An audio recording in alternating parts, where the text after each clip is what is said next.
Баршаңызға сәлем. Мен бүгін сіздерге құрмадан жасалатын өте керемет, дәмді, оңай жасалатын пирогты сіздерге жасап көрсетпекшімін.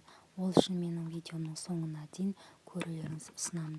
Достар, егер де біздің каналға ұнап жатса, бізге тіркеліп достарыңызбен бөлісуді ұмытпаңыздар. Тіске басар осындай пирогты жасап көрулеріңізге болады. Бізге керек 50 грамм сұйық май, 100 грамм қант және 1 кесе айран құямыз. Үстіне 1 чайный ложка разрыхлитель салып араластырамыз.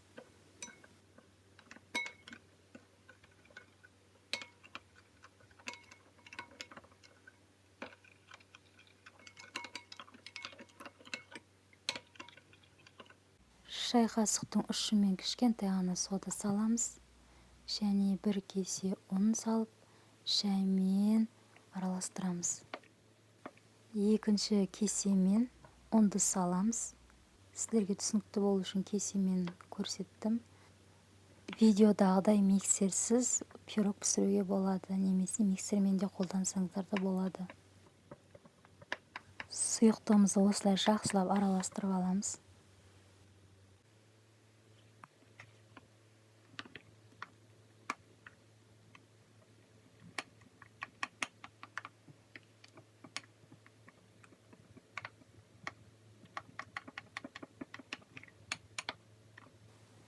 Сұйықтығымыз осылай дайын болды. Дайын болған сұйықтығымызды ыдысымызға құямыз.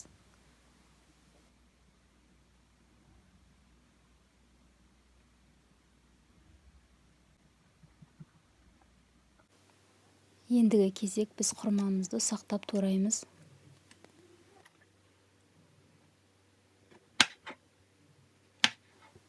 Құрмаға тоқтала кетейік. Құрманың пайдасы өте көп, сондықтан құрманы көп жеп тұруға, немесе осылай пирог жасап тұруларыңызға болады. Құрманың дәнектерін ажыратып аламыз және осындай ұсақтап аламыз. Ұсақталған құрмамызды осылай тестаның үстіне саламыз.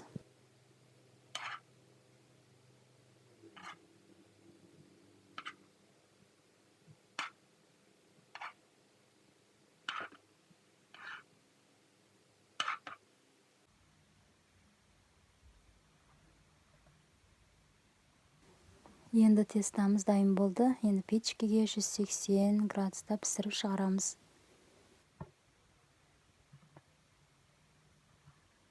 Біздің тіл үйіретін пирогымыз дайын болды. Міне осылай пісіп шықты. Өте керемет, өте жұмсақ. Егер де менің каналым ұнап жатса, тіркелуді ұмытпаймыз. Мен каналында сіздермен құпия рецепттермен және оңай рецепттермен бөлісетін боламын.